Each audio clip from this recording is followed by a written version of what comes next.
벌써 로마서 13번째 시간이고요.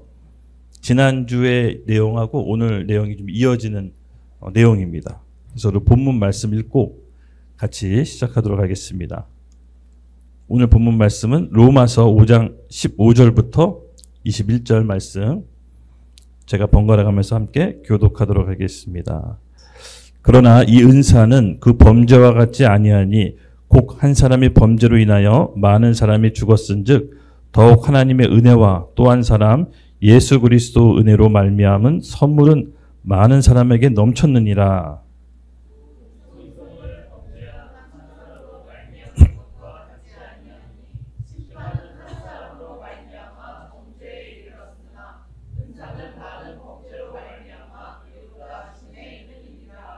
한 사람이 범죄로 말미암아 사망이 그 한 사람을 통하여 왕노릇하였은즉 더욱 은혜와 의의 선물을 넘치게 받은 자들은 한 분 예수 그리스도를 통하여 생명 안에서 왕노릇하리로다. 그런즉 다 범죄로 많은 사람이 정죄에 이른 것 같이 한 의로운 의로 말미암아 많은 사람이 이르다 하심을 받아 생명에 이르렀느니라. 한 사람이 순종하지 아니함으로 많은 사람이 죄인이 된 것 같이 한 사람이 순종하심으로 많은 사람이 의인이 되리라. 율법이 들어온 것은 범죄를 더하게 하려 함이라. 그러나 죄가 더한 곳에 은혜가 더욱 넘쳤나니. 함께 읽겠습니다. 이는 죄가 사망 안에서 왕노릇한 것 같이 은혜도 또한 의로 말미암아 왕노릇하여 우리 주 예수 그리스도로 말미암아 영생에 이르게 하려 함이라. 아멘. 오늘 말씀 읽기 전에요. 잠깐 우리 누가복음 3장 16절 같이 함께 선포하고 시작하려고 합니다. 함께 읽겠습니다. 시작.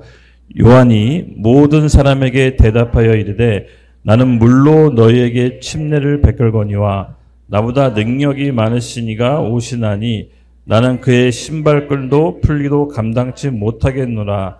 그는 성령과 불로 너희에게 침례를 베푸실 것이요. 아멘. 아멘. 침례 요한은 물로 우리를 세례를 베푼다고 했지만 그의 오실 분, 그 후에 오실 분은 불과 성령으로 우리에게 침례를 주신다고 했습니다. 그 불과 성령, 마가다락방 오순절날 우리 제자들에게 임했던 그 성령이 오늘 우리에게 임했습니다. 지난 우리 수양회 때 기억나시죠? 우리 수양회 때 성령의 불이 우리 가운데 잔뜩 임했다는 거 저 믿습니다. 오늘 이렇게 예배드리고 하면서 가장 달라진 사람이 우리 인준인 것 같아요. 이름도 순종이로 바뀌었잖아요. 앞에서 이렇게 예배드리고 찬양 드리는데 뒤에 순종의 목소리가 쩌렁쩌렁 들리더라고요. 그래서 와, 뭔가 지금 바뀌었다. 성령의 불이 임했다라는 제 감동이 있습니다. 근데 여러분, 이 하늘로부터 내려오는 성령의 불과 이 세상의 불의 차이점을 아십니까? 세상도 불이 있어요. 열정이 있고 혼이 있어요. 근데 이 성령의 불과는 확연한 차이점이 있습니다. 이 성령의 불은요, 우리 내면으로부터 시작돼요. 우리 안에 있는 미움, 적이, 분노, 질투, 혈기, 이 모든 것들은 성령의 불로 태워집니다.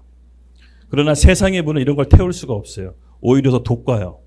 서로 분열하게 만들고 상처 주고 싸우고 하나님 안에서 하나 되게 하는 걸 방해합니다.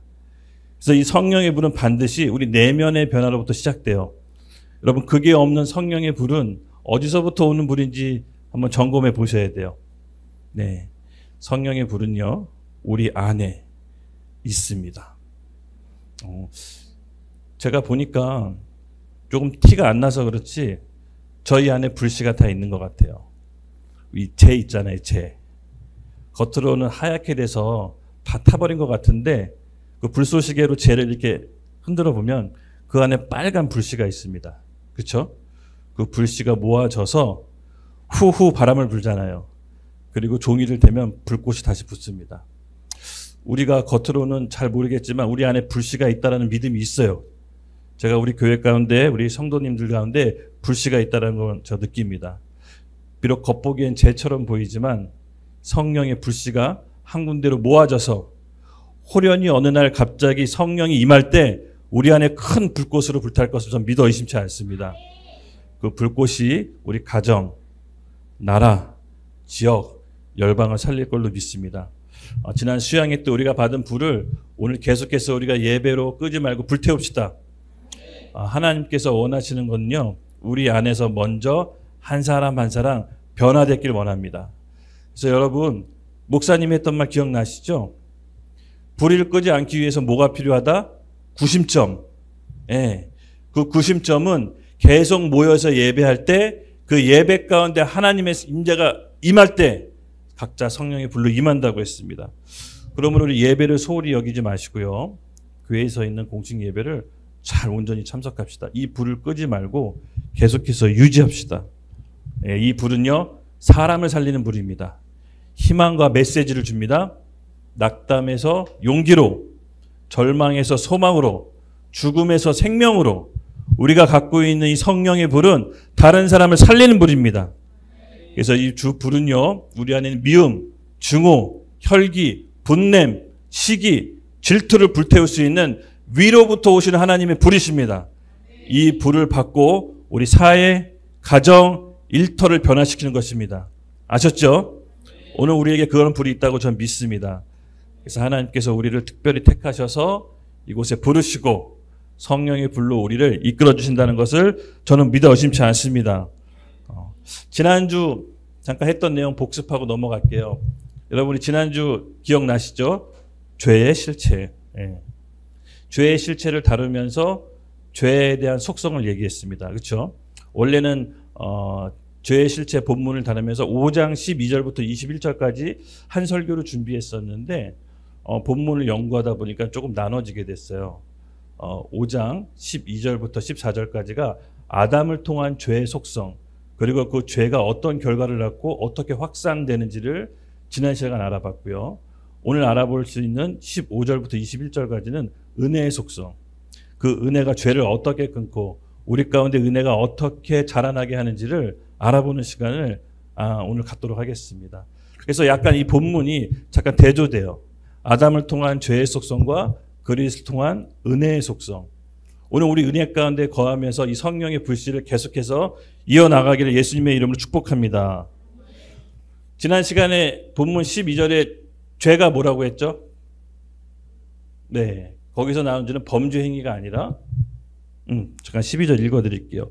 그러므로 한 사람 말미암아 죄가 세상에 들어오고 죄로 말미암아 사망이 들어왔으니 이와 같이 모든 사람이 죄를 지었으므로 사망이 모든 사람에게 이르렀느니라. 예. 지난 시간에 말씀한 것들의 죄의 속성 3가지가 다 들어있다고 했죠. 여기서 말하는 죄는 범죄가 아니에요. 지난 시간에도 얘기했지만 사단의 성품이 우리 인격을 통해 나타나는 죄를 얘기해요. 기억나시죠? 첫 번째 죄의 속성이 뭐라고 했습니까? 죄는 인격적이다. 예. 그러니까 우리의 허락 없이 죄가 들어오지 못해요. 모든 죄는 사실 우리가 허락한 거예요. 예. 우리가 허락해서 죄가 들어오는데 그 허락, 죄의 속성이 우리의 허락을 요구합니다. 일단 그 죄가 우리를 허락해서 들어오면 두 번째 속성 뭐라고 그랬죠? 사탄이 지배하고 다스립니다. 죄는 사탄이 합법적으로 우리를 지배할 수 있는 뭐라고 했죠? 게이트, 문. 예. 죄를 지면서 사탄이 우리 인생에 합법적으로 들어와서 우리를 지배할 수 있는 권리가 생깁니다. 그래서 지난 시간에 죄의 속성이 바로 사탄이 합법적으로 활동할 수 있는 문이라고 얘기를 했고요. 세 번째는 그 죄는 어떻게 된다고 했죠? 확장된다고 했습니다. 죄의 결과로 뭐가 되죠? 사망. 죄의 싹은 사망이고 그 사망이 개인적으로 미치는 것이 아니라 공동체 전체로 확산된다는 그 죄에 대한 확장성을 얘기했습니다. 기억나시죠? 그래서 죄를 이길 수 있는 길은 결론부터 지난 시간에 얘기했는데 그게 뭐라고? 은혜로 덮는 거. 그럼 구체적으로 은혜로 죄를 덮는 게 뭘까요? 어떻게 하는 게 은혜로 죄를 덮는 걸까요? 은혜는 뭐라 그랬죠, 먼저? 반대로 하나님의 성품이 우리 인격을 통해 나타나는 거라고 했습니다. 즉, 은혜를 통해서 하나님이 어떤 분인지를 알 수가 있는 거예요. 그 속성을. 그래서 은혜로 죄를 덮는다라는 것은요, 결국 뭐다? 인격 대 인격 싸움. 사단의 인격과 하나님의 인격의 싸움인데 그 싸움을 바울이 어떻게 표현했습니까? 바로 내 안에 있는 두 사람으로 표현했죠.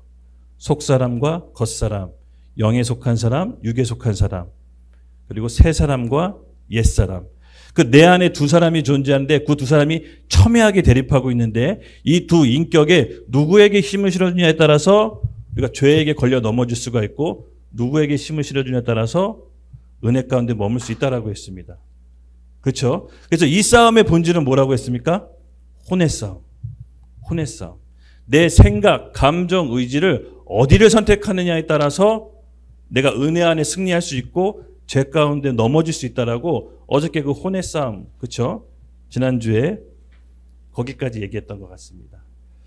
그래서 승리하는 비결이 뭐냐?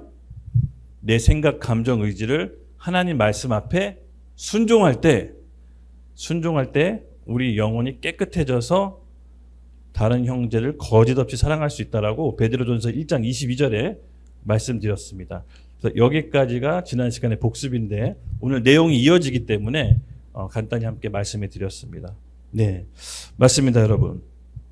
죄에 대한 속성과 실체는 우리를 가만히 내버려 두는 것이 아니라 지배하고 훔치고 도둑질하고 파괴하면서 그것을 나 자신에게 그치는 게 아니라 내 자손, 내가 속한 공동체에 확장되고 미쳐지는 것입니다. 이게 죄에 대한 무서움인데요. 그렇다면 오늘은 그 은혜의 속성을 알아보면서 이 은혜가 죄를 어떻게 이기는지를 오늘 잘 기억하셔야 됩니다. 그렇죠? 사실은 오늘 설명하려고 지난주에 얘기를 했던 것 같아요. 네. 그래서 우리가 그 시간을 알아보도록 하겠습니다. 먼저 오늘 15절 함께 읽겠습니다. 네. 시작. 그러나 이 은사는 그 범죄와 같지 아니하니 곧 한 사람의 범죄로 인하여 많은 사람이 죽었은즉 더욱 하나님의 은혜와 또 한 사람 예수 그리스도의 은혜로 말미암은 선물은 많은 사람들에게 넘쳤느니라. 아멘. 은사는 하나님의 선물을 뜻하는데 그 선물이 뭡니까? 우리에게 주신 하나님의 선물, 은사, 예수 그리스도. 그렇게 귀결될 수가 있는데요. 여기서 이 구절에서 은혜의 속성 세 가지를 찾아볼 수가 있습니다.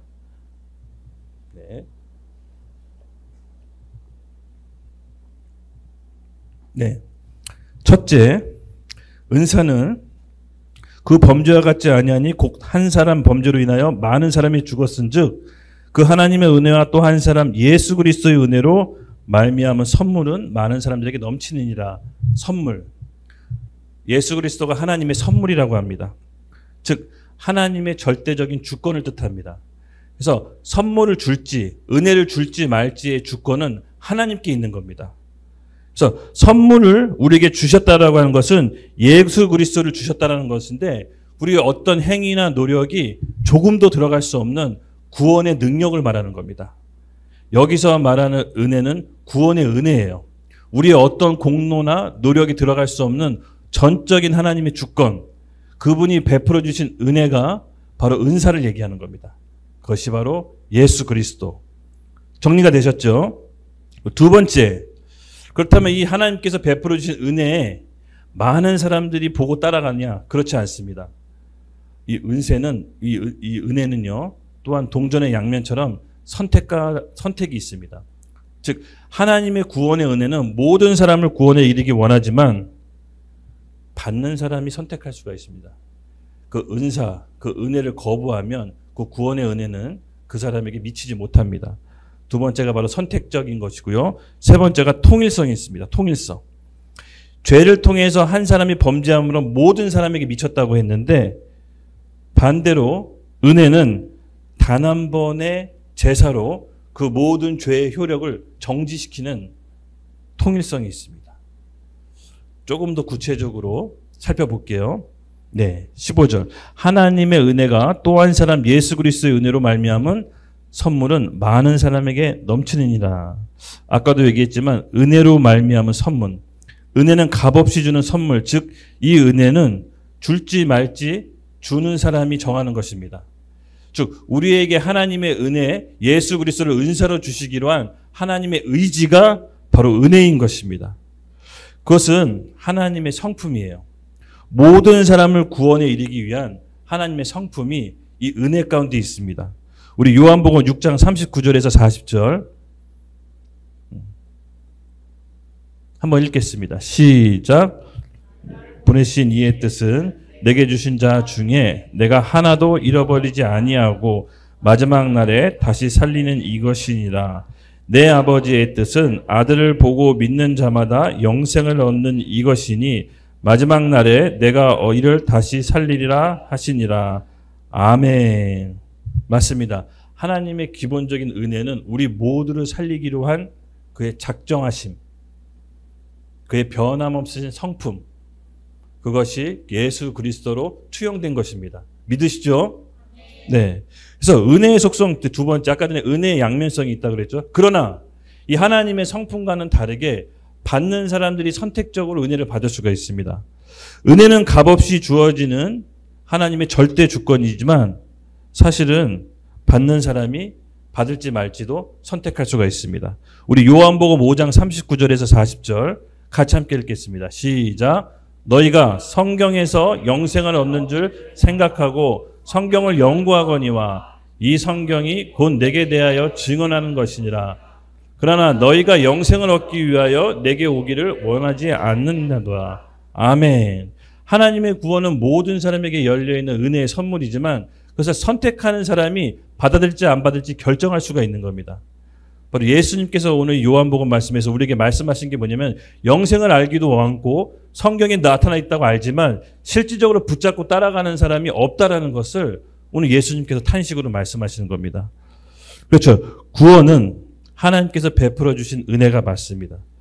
그러나 한쪽 측면에서는 인간의 선택도 하나님께서 열어놓으셨어요. 왜 그러셨을까요? 이것은 너무나 값진 겁니다. 하나님께서 구원을 은혜 가운데 우리에게 값없이 주셨지만 모든 사람이 붙잡을 수 있는 건 아닙니다. 바로 이 구원이 얼마나 값지고 얼마나 귀한지 그 귀 있는 자, 그 자들이 붙잡게 됩니다. 저와 여러분이 이 자리에 있다는 것은 저는 그것을 붙잡고 영적으로 아는 자라고 믿어 의심치 않습니다. 우리가 이 구원의 길에서 여러분 벗어나지 않도록 공동체의 힘이 굉장히 필요합니다. 신앙생활은 혼자서 절대 할 수 없습니다. 혼자서 어떤 바알과 같은 큰 믿음과 신앙이 있다고 해서 그 사람이 신앙생활이 끝까지 달든 적을 본 적이 없어요. 단 한 번도.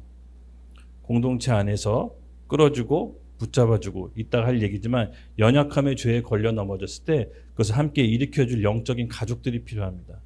그래서 아무리 영적 거장이라 할지라도 혼자서 신앙생활 잘하는 걸 한 번도 본 적이 없습니다. 이건 제가 장담합니다. 네. 그래서 다음 구절로 넘어가겠습니다. 16절 같이 함께 읽을게요. 네, 시작. 또 이 선물은 범죄한 한 사람으로 말미암은 것이지 아니하니 심판은 한 사람으로 말미암아 정죄에 이르렀으나 은사는 많은 범죄로 말미암아 의롭다 하심의 이름이라. 아멘. 죄의 결과로 사망이 모든 사람에게 확정되었다고 얘기했죠. 그런데 은사, 이 하나님의 선물은 이 은혜는 죄와 그 결과의 죽음, 그로 인한 죄의 확장을 멈추게 하고 한 번에 묶어 처리하는 은혜로운 역할을 합니다. 바로 죄의 통일성을 갖고 처리하는 일이 있습니다. 우리 히브리서 10장 14절 같이 함께 읽겠습니다. 시작. 그가 거룩하게 된 자들은 한 번의 제사로 영원히 온전하게 하셨느니라. 아멘. 여기서부터 하나님의 은혜가 돋보이는데요. 우리가 전에 무슨 죄를 졌건 얼마나 많은 죄를 졌건 수천 수만 가지 죄를 예수님께서 단 한 번의 제사로 온전히 완벽하게 영원히 해결하셨습니다. 우리 80억 인구의 모든 죄까지 과거의 죄, 현재의 죄, 앞으로 지를 미래의 죄까지 영원히 처리하셨다는 것을 믿으십니까? 아멘. 우리는 그 은혜 속에 들어갑니다. 그래서 이 이 은혜의 통일성은 아무리 심한 인간적으로 봤을 땐 도저히 돌이킬 수 없는 죄라도 하나님의 성품과 하나님의 은혜 가운데 들어가면 처리가 됩니다. 네. 여러분 좀 여러분의 이성과 생각으로 용납이 안 될 수도 있죠? 맞습니다. 저도 한때는 이 구절 갖고 굉장히 오해했습니다. 잔악무도한 살인범. 인면수심 같은 그런 범죄자들, 과연 이 죄까지 용서할 수 있단 말인가? 근데 하나님께서 저에게 정말로 빛으로 조명해 주신 부분이 있는데요. 우리가 비난하는 그 자들의 범죄와 내가 은밀히 저지르는 이 속에 있는 죄가 결코 경함이 하나님 앞에서 다를까? 잘 모르겠어요. 우리가 죽어서 하나님 앞에 심판대에 서면 하나님께서 판결하시겠죠. 근데 우리 안에 감춰져 있는 이 죄도 결국은 하나님 앞에서 의롭다함을 여길 수는 없습니다. 오직 은혜 가운데 우리가 봤을 땐 저 사람이 죄가 크고 내가 경할지 모르겠지만 하나님 앞에서 모두 죄인인 것입니다. 그래서 그 누구도 하나님 아래서 떳떳할 수가 없다라고 합니다. 그래서 우리가 중요하게 여겨야 될 것은 이 믿음이 필요합니다. 내 죄, 내 많은 죄, 내 현재의 죄, 과거의 죄, 앞으로 지을 죄까지 영원히 예수님께서 십자가에서 도말하셨다라는 그 믿음이 우리 가운데 있어야 됩니다. 안 그러면 여러분 죄책감에서 시달리면서 살아요. 이 죄책감에서 시달리는 게 얼마나 괴롭고 힘든지 여러분 모르시죠? 결국 죄책감은요, 하나님의 기름 부으심, 하늘의 신령한 복들을 가로막게 하는 어떻게 보면 우리 안에 사단이 뿌려놓은 가라지예요. 이 믿음이 있으면요, 죄책감에서부터 벗어날 수가 있습니다. 오늘 이 밤 예수님의 은혜 가운데 우리가 전에 지었던 모든 죄책감들이 사해질 것을 예수님의 이름으로 축복합니다. 죄책감은 사단이 주는 것입니다. 그리스도 안에 있으면 결코 정죄함이 없느니 우리를 죄와 사망의 법에서 생명과 성령의 법으로 옮겼다라고 했습니다. 우리가 하나님 말씀을 믿는 거지 내 과거의 행적을 믿는 것이 아닙니다. 사단은 자꾸만 과거를 캐내서 우리를 앞으로 못 가게 하는데 여러분 속지 마십시오. 우리는 말씀을 믿는 겁니다. 그 믿음으로 구원받는다는 사실 잊지 마십시오. 네. 그리고 17절을 볼 텐데 17절은 앞에 있는 16절을 조금 더 구체적으로 보강해 주는 구절인데 다 같이 함께 읽겠습니다. 시작. 한 사람의 범죄로 말미암아 사망이 한 사람을 통하여 업무를 하였은즉 더욱 은혜와 의의 선물을 넘치게 받는 자들은 한 분 예수 그리스도를 통하여 생명 안에서 업무를 하리로다. 아멘, 아멘. 네. 한 사람이 범죄를 통해서 사망이 그 한 사람을 통해 왕노로 지배한다고 했습니다. 근데 더 은혜와 의의 선물을 넘치게 받은 자들 한 분 예수 그리스도 통해서 생명 안에서 왕노릇한다라고 얘기했습니다. 여러분 이게 구체적으로 무슨 뜻이냐면요, 영적인 소속에 따라서 내 현세의 삶이 달라진다는 뜻입니다. 로마서 8장 2절 살펴볼게요. 아까 제가 말씀드린 건데 함께 읽겠습니다. 시작. 이는 그리스도 예수 안에 있는 생명의 성령의 법이 죄와 사망의 법에서 너를 해방하였습니다. 아멘. 한 사람이 통해서 사망이 우리에게 왕노릇하고 있는데 더 은혜와 의의 선물을 넘치게 받은 자 한 분 예수 그리스도 통해서 생명 안에서 왕노릇한다. 여러분 어떻게 생각하세요? 이 말씀이 우리 삶에 미치는 영향이 얼마나 큰지는 저는 제가 예수님 믿고 가장 뼈저리게 느끼게 체험한 사람입니다. 저는 28에 예수님을 믿었잖아요. 그 전에 저는 예수 믿는 사람들을 놀리고 증오하고 괴롭히던 사람이었습니다. 내가 나약해서, 내 자신이 나약해서 있지도 않은 신을 믿는다라고 정말 조롱했어요. 학교 다닐 때 CCC에서 복음 전달로 저 왔을 때 제가 아주 그냥 좀 뭐라 그럴까? 괴짜라고 날까요? 술을 한 잔 따라주고 이거 마시면 네가 복음 전도하는 거 얘기 들을게.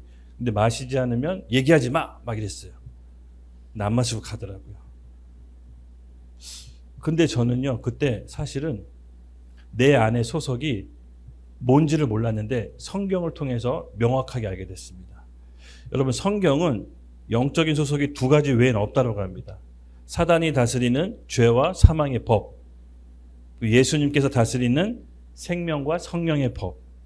겉으로는 그렇게 센 척했지만 학교 졸업하고 뭐 해야 될지 몰라서 늘 걱정이었거든요. 늘 불안했어요. 그러다 보니까 좀 부끄러운 얘기지만 점도 많이 봤어요. 제가 안 그렇게 생겼죠? 점도 많이 보고 무당도 쫓아갔어요. 용화타는 미래가 너무 두려우니까 뭘 해야 될지 몰랐어요. 그래서 그런 얘기 들으면 쏠깃쏠깃했어요. 겉으로는 안 그런 척했지만 센 척했지만 사실은 두려움이 있어요. 저는 성경 보고 알았어요. 예수 믿고 내가 죄와 사망의 법에 있었다는 사실을 명확하게 보여줬어요. 여러분 무당말이 틀릴까요? 맞을까요? 기가 막히게 맞춰요. 내가 전에 뭐 했고 있는 거 다 맞춰요. 너무 신기해요. 왜? 죄와 사망의 법에서 사로잡는 거예요. 무당이 능력이 없는 게 아니에요. 여러분 능력이 있어요. 과거를 맞춰요. 제가 이 충격 고백을 하는 거예요. 지금 제가 지금 자유롭기 때문에 편하게 얘기할 수 있는 겁니다. 그래서 그 무당이 저한테 한 얘기가 있어요. 제가 간증으로 얘기했지만 30살 전에 결혼하면 이혼하고 40 몇 살 중반에 큰 교통사고를 당하는데 최소한 식물인간이고 사업하면 모두 다 망하니 사업하지 말라고 그러고, 제가 너무나 화가 나가지고 나중에 내가 이 나이 먹고 돌아와서 안 그러면 어떡할 거예요? 그랬더니 이 사주는 안 바뀌어. 더 당당하게 그때 가서 와. 너무 화가 났어요. 근데 그 얘기를 들으니까 어떻게 되죠? 제가 사로잡혀요. 30살 전에 결혼 안 하려고 그랬어요. 못한 걸 수도 있겠는데 안 하려고 막 결혼하면 이혼한다 해서 그게 나를 잠식했어요. 그리고 사업하면 안 되는 줄 알고 사업 안 하고 막 이렇게 아르바이트로 전전하고. 이게 사로잡혀요, 여러분. 과거를 맞춘 다음에 앞으로 이렇게 하라 그러면 사로잡혀요. 그게 뭡니까? 죄와 사망의 법. 이게 현실적으로 우리에게 어떻게 적용하는지 저는 뼈저리게 알고 있어요. 그리고 강제철거라는 어떻게 보면 큰 인생의 진동 끝에 정말 우여곡절 끝에 극적으로 하나님을 믿게 됐거든요. 절대 믿어지지 않아서 교회에서 맨날 싸우고 했던 제가 하나님을 믿게 되니까 이 말씀이 살아 움직여서 저한테 왔어요. 와, 내가 생명과 성령의 법으로 예수님의 피로 옮겨졌구나. 그랬더니 여러분 그 점쟁이가 했던 말 적용이 됐을까요? 하나도 적용이 안 됐습니다. 지금 40살 후반인데 멀쩡히 살아있죠? 교통사고 한 번 안 났습니다. 뭐 사소한 접촉사고 났어요. 지금 뭐 이혼 안 했잖아요. 그렇죠? 여러분 웃으시는 게 아니라 실제 우리 삶에 영향을 미쳐요. 아직도 많이 예수님 모르는 사람들이 이 사당이 지배하는 죄와 사망의 방에 매여 있어요. 너무나 매여 있어요. 우리가 예수 그리스도의 복음을 증거하는 것은 여러분 얼마나 위대한 일인지 몰라요. 사람을 구조하는 거 보고도 우리 많이 감동받잖아요. 어떤 사람이 어떤 사람을 극적으로 구조하면 의인이라고 뉴스에 나오는데 여러분 영혼에 구원했다. 이 하나님께서 우리를 얼마나 크게 보시겠습니까? 하나님의 상급이 정말 큰 줄로 믿습니다. 저는 제가 지금 하고 있는 일이 너무 자랑스럽습니다.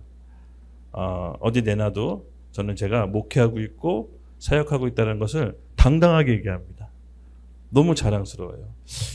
일단은 나이를 조금 먹고 시작하는 게 오히려 더 좋은 것 같아요. 이 세상 무서운 줄도 알고 하나님 무서운 줄도 알기 딱 좋은 나이거든요. 그래서 그전에는 20, 30대는 열정 갖고 막 헤쳐나갔는데 이제는 그런 것보다 조금 지혜가 생긴 것 같아요. 세상 돌아가는 것도 좀 알고 하나님 말씀도 아니까 내가 하나님 앞에 템포를 맞추며 사는 게 얼마나 중요한지 이제야 좀 알 것 같아요. 그래서 기도하지 않고 하는 일을 하지 않습니다. 기도하지 않는 공동체가 제일 위험한 거 아시죠? 기도 없는 리더가 가장 위험합니다, 여러분. 그리고 기도하지 않는 모든 일이 너무 위험해요. 왜냐하면 우리 안에 성령님이 우리를 이끄시는데 기도하지 않고는 하나님의 방향과 뜻을 알 수가 없어요. 그리고 성령님께서 진리이신 말씀을 우리에게 보여주시고 말씀을 우리를 이끄세요. 그래서 우리 교회는 말씀과 기도 그리고 그 말씀으로 순종하는 훈련을 지금 계속하고 있습니다. 그렇죠? 얼마나 유익이 됩니까? 기분 좋으시죠? 네. 결국은 제가 여러분들이 신앙생활을 해줄 수 있는 거를 이렇게 도와주는 역할을 하지 끌어서 잡아다가 천국 보낼 수는 없어요. 같이 공동체 안에서 이것을 해내야 돼요. 여러분 얼마나 이 좋은 때입니까? 옆 사람들 보세요. 한번 보세요. 여러분이 함께 천국과 지옥을 갈 동료입니다. 믿으시죠? 아멘. 네. 할렐루야. 그래서 이 실질적인 내세의 영향이 바로 이 17절이에요. 저는 예수 믿는 것만으로도 자동적으로 끊어지는 복이 너무 많았어요. 지금 지나고 나니까 진짜 많아요. 저희 가족 친가 외가 이렇게 있잖아요. 그렇죠? 친가 삼촌들 있잖아요. 삼촌들의 조카들. 저희는 예수 믿는 집이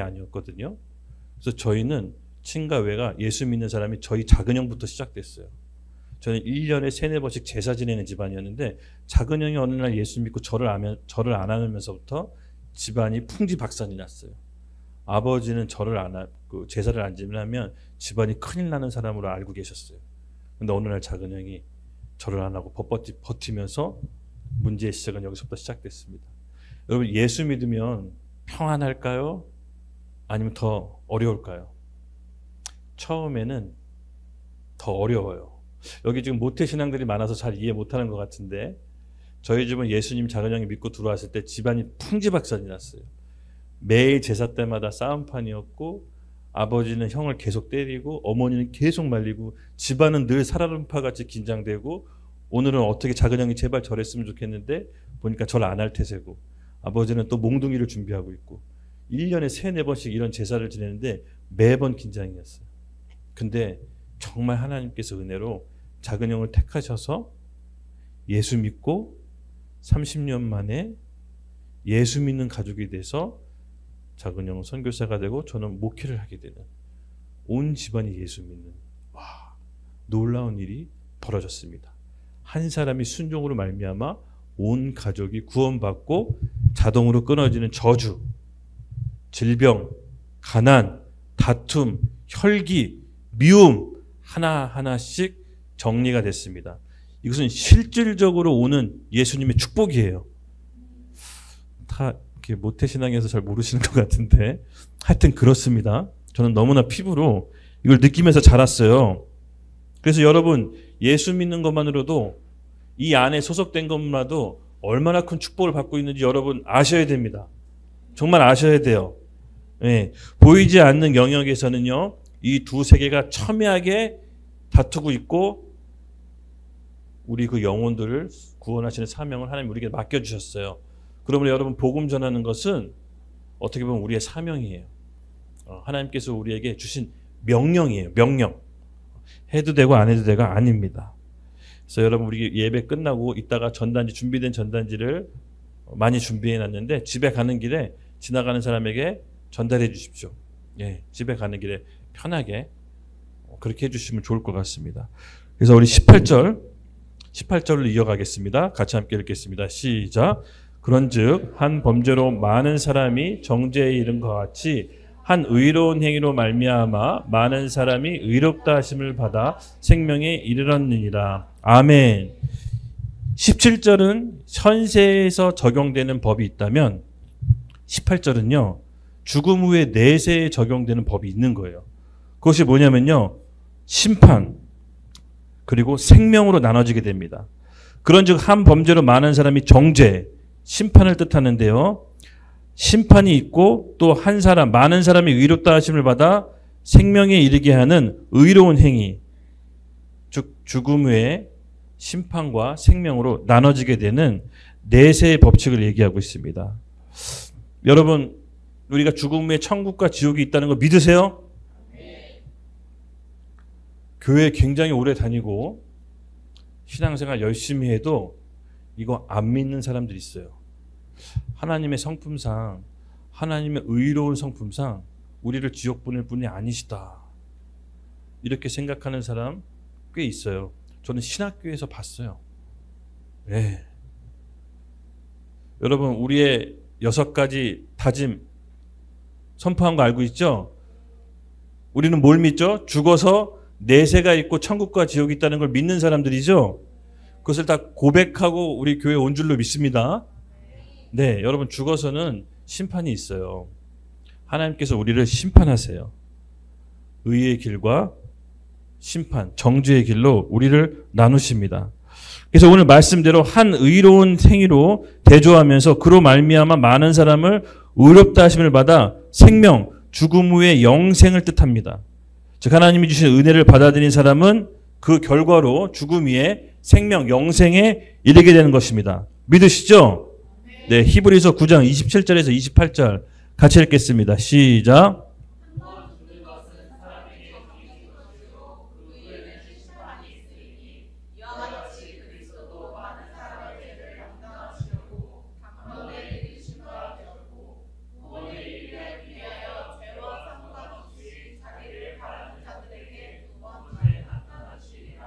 아멘. 한 번 죽은 것은 사람이 정한 것이요 그 후에 심판이 있다고 말씀하십니다. 그리고 28절에 이와 같이 그리스도의 많은 사람이 죄를 담당하시려고 단번에 들이신 바 구원에 이르게 하기 위하여 죄와 상관없이 자기를 바라는 자들에게 두 번째 나타나시니라. 이 죄와 상관없이 두 번째 나타나시는 것은 재림을 뜻해요. 그때 와서는 예수님과 상관없는 사람들을 심판하시는 거예요. 예수님과 언약 관계에 있는 사람은 은혜 가운데 하나님 나라에 들어가는 것이고, 그래서 우리가 천국과 지옥 내세 관념이 확실히 있어야 우리가 믿는 신앙생활이 의미가 있는 겁니다. 여러분, 이 천국과 지옥 내세 관념이 없는데 우리 지금 이 교회 와서 우리 이렇게 할 이유가 없는 거예요. 여러분하고 저는 빨리 헤어져서 각자 하고 싶은 거 해야지 우리가 뭐하러 지금 이러고 있겠습니까? 그렇죠? 우리의 믿는 신앙은 여러 가지가 있겠지만 그 중에 가장 중요한 개념이 바로 내세관이에요. 천국과 지옥이 있다는 것입니다. 그래서 복음 전도할 때, 복음 선포할 때 빠뜨리지 말아야 될 세 가지가 있습니다. 예수님의 십자가에서 죽음, 부활, 그리고 예수님의 재림. 이 세 가지가 복음의 성격에 다 담겨져 있어야 돼요. 아셨죠? 네. 그리고 순종할 수 있는 힘. 네. 여러분 어떻게 생각합니까? 이 순종할 수 있는 힘. 사실은요, 은혜 가운데 거하는 핵심 키워드가 오늘 얘기하고 싶은 것 중에 하나가 바로 순종할 수 있는 힘. 이게 핵심 키워드입니다. 은혜 가운데 머무를 수 있는 힘이거든요. 같이 함께 우리 19절 함께 읽겠습니다. 네, 시작. 한 사람이 순종하지 아니함으로 많은 사람이 죄인이 된 것 같이 한 사람이 순종함으로 많은 사람이 의인이 되리라. 아멘. 은혜 가운데 거할 수 있는 바로 키가 바로 순종입니다. 그래서 순종함으로 인해서 우리가 하나님 안에 들어가서 붙을 수 있는 힘이 얻어지는 것입니다. 그래서 여러분, 순종할 수 있는 게 어려울까요? 쉬울까요? 굉장히 어렵습니다. 네. 알다시피 우리가 하나님 말씀을 듣는 거가 다가 아니라 들었다면 순종해야 되잖아요. 근데 하나님의 말씀을 듣고 순종하지 않으면요, 사단에게 틈이 돼요. 내 삶과 하나님의 말씀에 괴리가 있으면 그 괴리만큼 사단이 틈이 돼요. 그래서 여러분, 하나님의 말씀을 들었다는 것은 반드시 순종해야 되는 겁니다. 만약에 하나님 말씀을 정확히 듣고 순종하지 않으면 진짜 되니까 사단이 틈이 된다니까요. 하나님의 말씀을 교묘하게 우리가 불순종하는 게 죄로부터 여러분 거역이 시작이에요. 그 뿌리가 바로 거기서부터 와요. 아담과 하와 사건 잘 아시잖아요. 아담, 하와가 하나님 말씀을 잘 들었잖아요. 이 선악을 알게 하는 나무 열매 먹으면 어떻게 된다고 그랬죠? 반드시 죽는다. 네, 반드시 죽는다. 하와는 알았어요. 그리고 하와는 그 말씀을 시간이 지나면서 점점 흐릿하게 여긴 나머지 사단이 뱀이 꾀이죠. 어떻게 꾀입니까? 먹어도 죽지 않는다. 그랬더니 하와가 이런 반응을 보입니다. 먹으면 내가 죽을 거 하노라? 안 죽을 수도 있는데, 이런 뉘앙스로 얘기해요. 그랬더니 결국 어떻게 됐습니까? 거역을 하게 되죠. 선악과를 먹게 됩니다. 결정적으로 더 나쁜 놈이 있어요. 나쁜 놈이 아니죠. 아담. 옆에서 다 봤습니다. 본인이 남편으로서 제동을 걸어야 되는데 가만히 있어요. 여기서 중요한 포인트는 뭐냐면은 아담이 알고 있어서 아담이 직접적으로 죄에 가담하지 않는다고 해서 아담이 죄에 대한 형벌을 가감되거나 형벌을 받지 않았을까요? 아니죠. 하나님은 아담과 하와 똑같이 죄를 여긴 걸로 보셨어요. 예, 마찬가지입니다. 모든 시작의 뿌리는요, 순종하느냐 순종하지 않느냐에서부터 시작돼요. 아주 미묘한 차이도, 아주 사소한 거라도 여러분 하나님의 말씀에 순종하는 훈련을 지금부터 해보세요. 네, 결국은 그 불순종이 사단이 들어오는 개입하는 틈이 돼요. 우리 삶에 이런 말씀으로 하나님의 순종하는 훈련을 조금씩 합시다.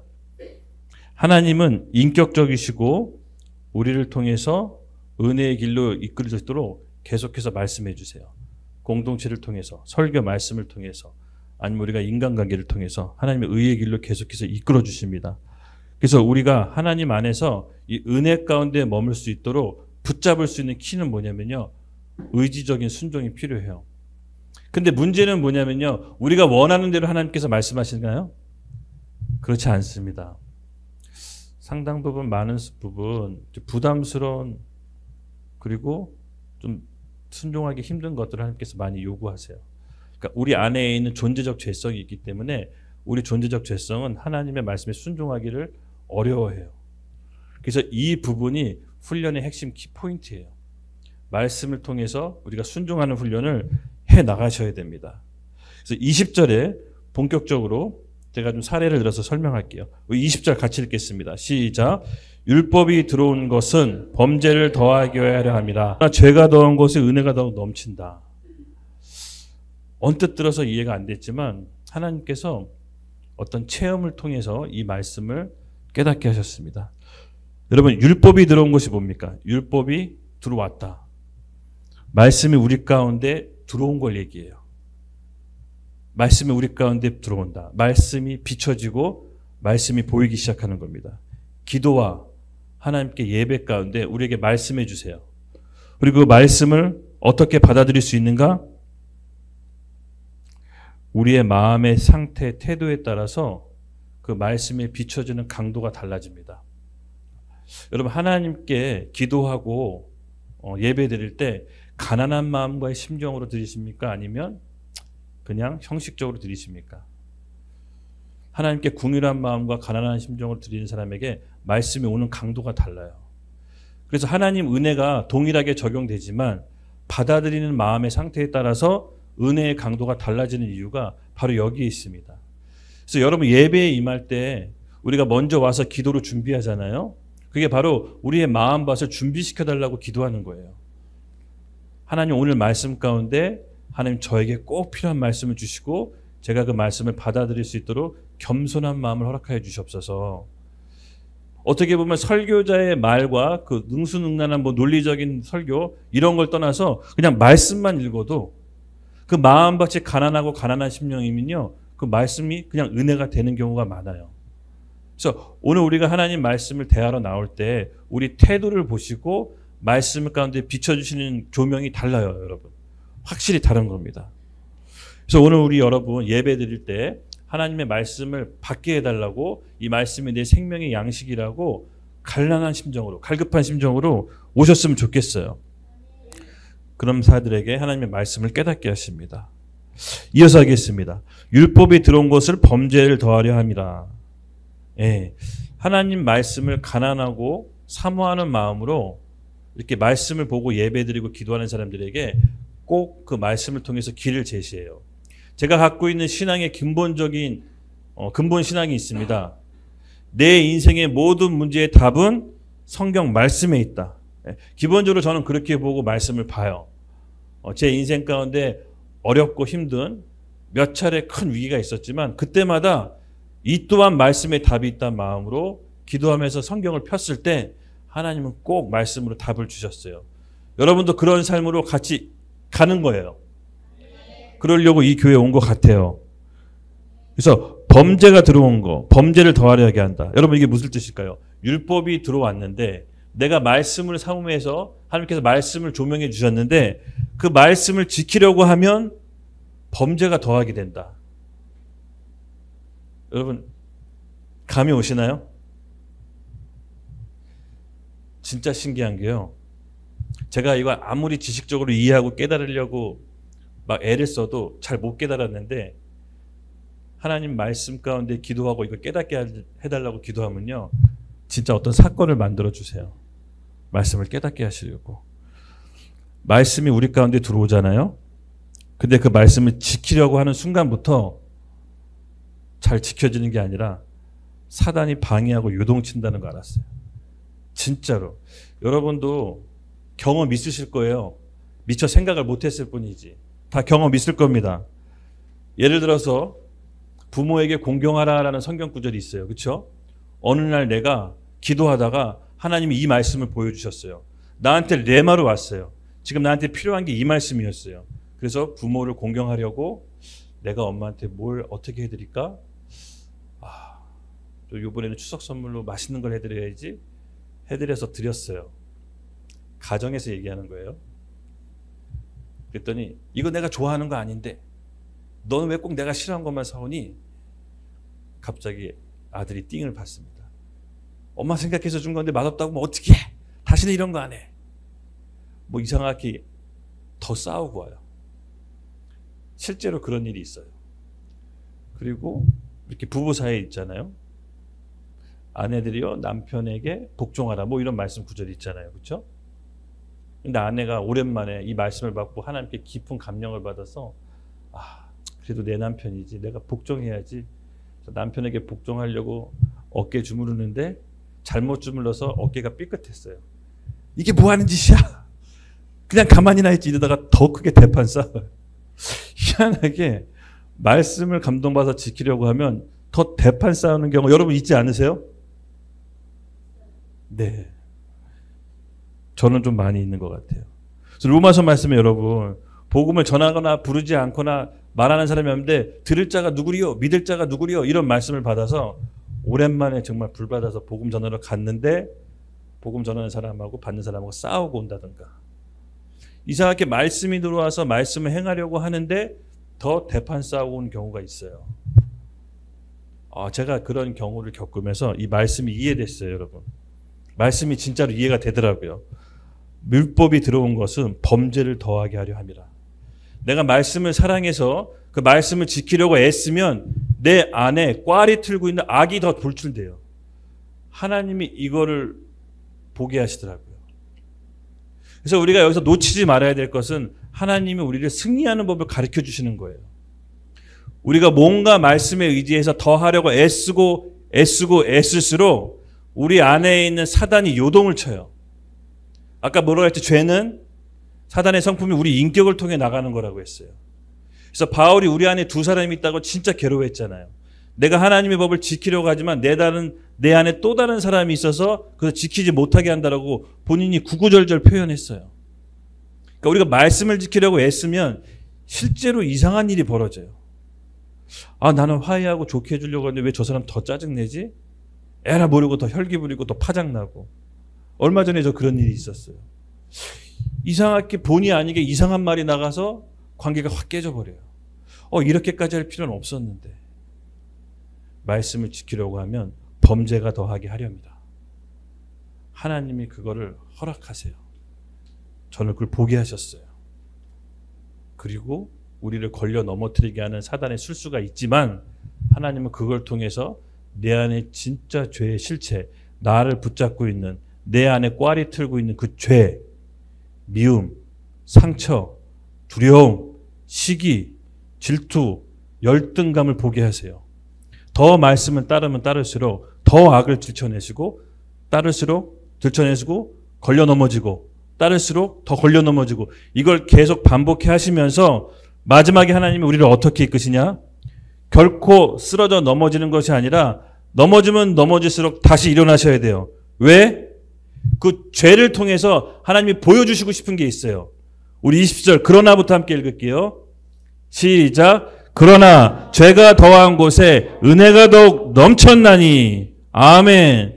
그렇게 수없이 반복하면서 우리 안에 있는 꽈리를 튼 죄의 실체를 보게 되고 그렇게 해서 넘어짐을 반복하면서 하나님 은혜가 아니고선 도저히 내가 살 수 없다라는 그 큰 은혜를 깨닫게 되는 거예요.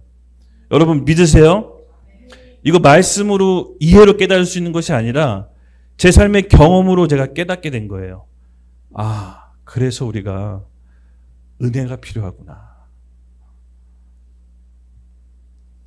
우리가 은혜 가운데 거하기를 사모합시다.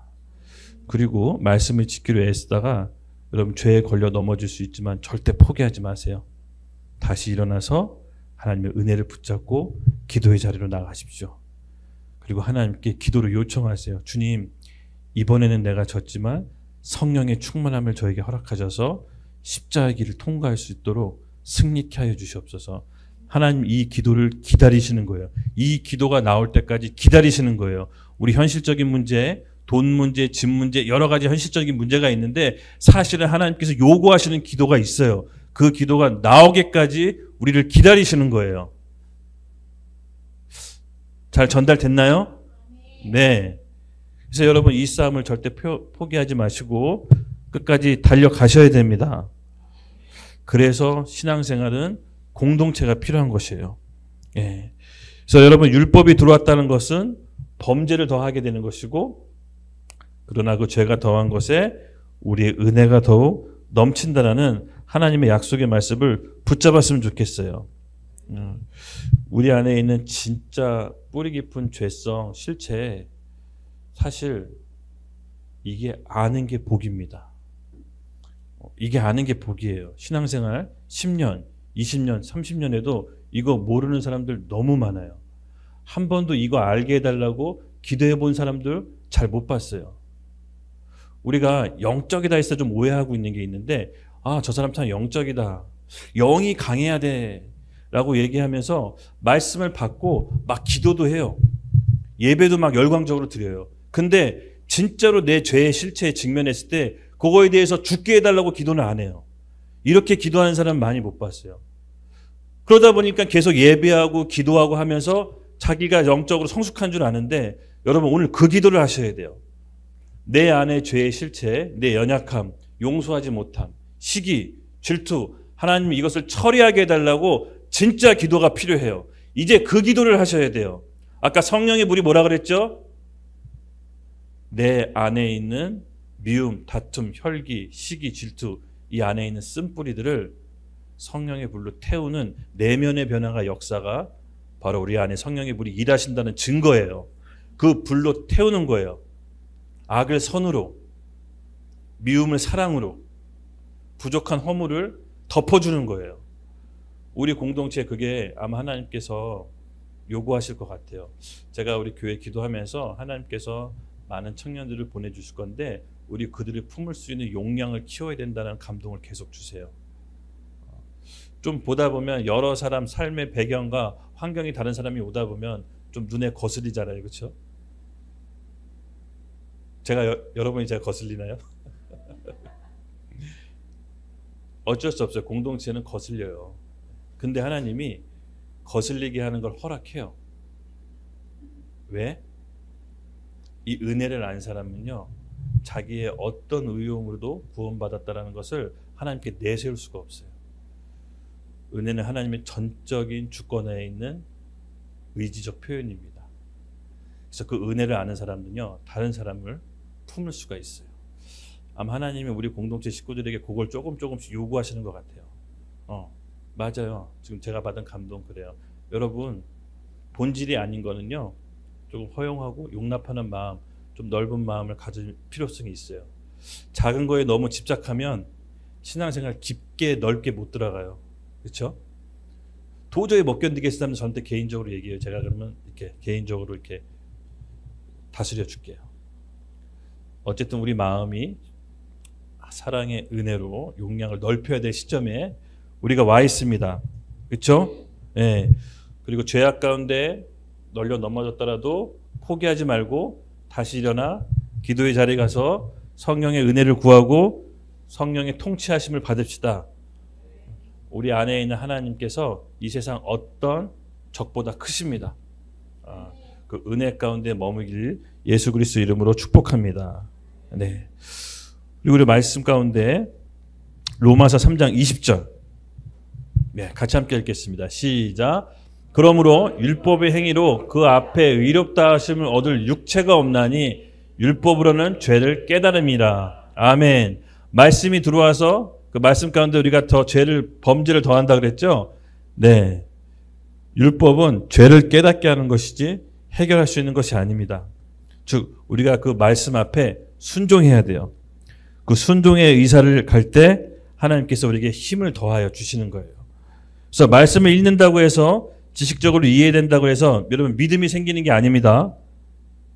우리가 늘 얘기해서 알죠? 말씀이 우리 가운데 들어왔을 때 순종하시는 훈련을 해야 돼요. 애써야 돼요.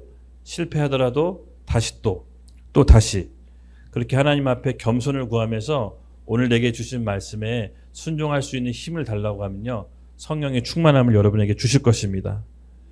그리고 비록 내 힘과 내 의지로는 할 수 없지만 진짜 하나님의 은혜가 부어진 다음에 비로소 죄를 지배하게 돼요. 거기까지 가야 돼요. 말씀을 지키려고 죄에 걸려 넘어지고 다시 일어서고, 죄에 걸려 넘어지고 다시 일어서고 계속 반복하다 보면요, 하나님의 은혜가 더해져서 나중엔 지식이 아닌 하나님의 은혜로 죄를 덮을 수가 있어요. 바울은 그 절절한 고백을 바로 고린도후서에 담아놨습니다. 우리 같이 함께 읽게요. 시작. 나에게 이르시기를 내 은혜가 내게 족하도다. 이는 내 능력이 약한 데서 온전하여짐이라 하신지라. 그러므로 도리어 크게 기뻐함으로 나의 여러 약한 것들에 대하여 자랑하나니 이는 그리스도의 능력이 내게 머물게 하려 함이라. 아멘. 우리 찬양팀 나오세요. 여러분, 사람은요 그냥 죄인이에요. 죄인인 여러분과 저가 모여서 죄의 소굴이 된 건데 하나님의 능력으로 예수 그리스도의 은혜로 그 죄를 도말하신 거예요. 그래서 우리가 죄 가운데 있는 죄인이지만 예수 그리스도의 선하신 능력으로 우리 안에 있는 것들을 자랑할 수 없게 하시는 거예요. 내 의지로 선할 수 있는 것이 아니라 내 의지로 구원받는 것이 아니라 오직 그리스도의 은혜만으로 구원받을 수 있도록 내 약함 됐을 때 내 강함이 드러나도록 바로 하나님께서 우리를 이끄시는 겁니다. 그래서 나에게 이르시기를 내 은혜가 내게 족하다라는 고백이 오늘 여러분 가운데 일어나기를 예수님의 이름으로 축복합니다. 죄에 걸려 넘어지는 것이 복입니다. 제가 봤을 때 젊었을 때 여러분 사실 죄가 드러나서 걸려 넘어지는 게 더 나아요. 마음의 죄를 감추고 있으면 여러분 하나님 앞에 가서 나중에 그 죄가 낱낱이 드러나는데 차라리 연약함 가운데 부족함 가운데 우리 죄가 드러나서 이 땅에 살아가는 동안 고침받을 수 있는 기회가 우리에겐 복인 것입니다.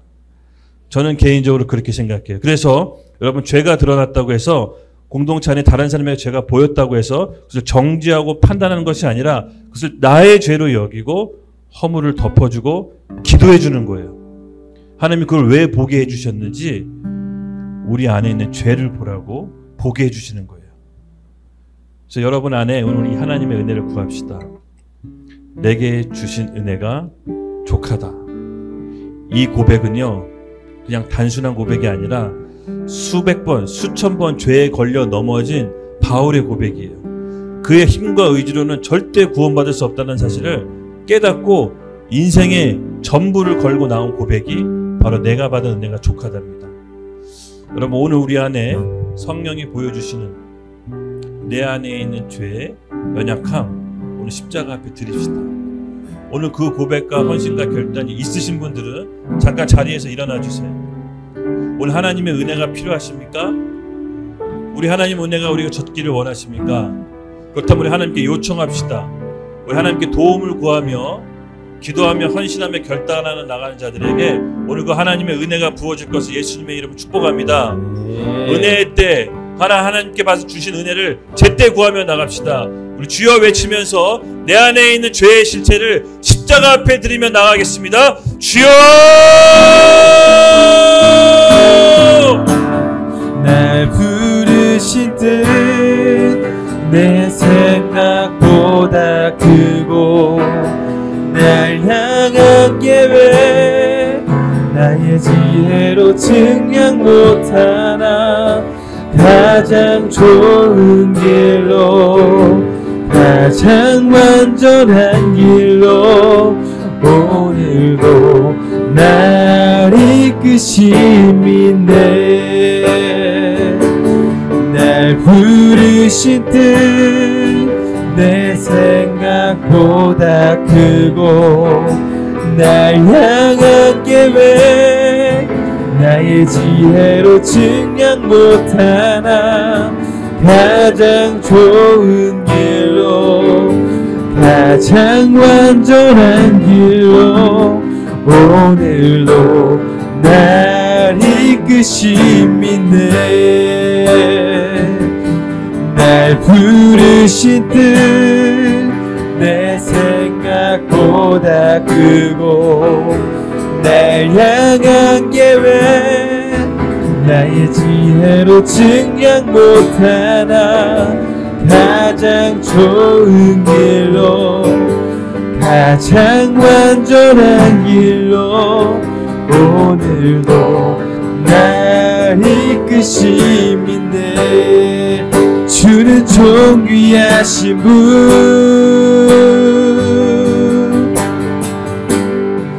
주는 주는 존귀하신 분, 만물 주께 나와 주께 돌아가니 영광 받으소서. 주는 존귀하신 분,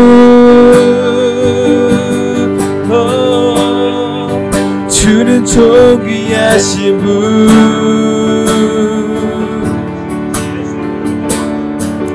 만물 주께 나와 주께 돌아가니 영광 받으소서. 주야로 기도의 양 올라가네. 주야로 기도의 양 올라가네. 주야로 기도의 양 올라가네. 주야로 기도의 양 주야로 기도의 양 올라가네. 주야로 기도의 양 올라가네. 주야로 기도의 양 올라가네. 주야로 기도의 양 올라가네. 이는 죄가 사망 안에서 왕노릇한것 같이 은혜도 또한 의로 말미암아 왕노릇하여 우리 주 예수 그리스도로 말미암아 영생에 이르게 하려 함이라. 아멘. 아버지 하나님 감사합니다. 우리 죄와 사망의 법에서 생명의 성령의 법으로 옮겨졌음을 예수 그리스도의 이름으로 선포합니다.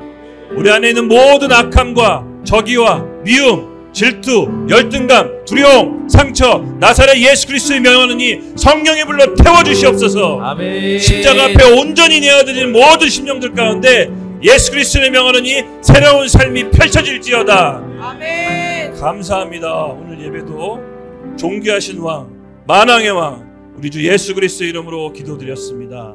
아멘.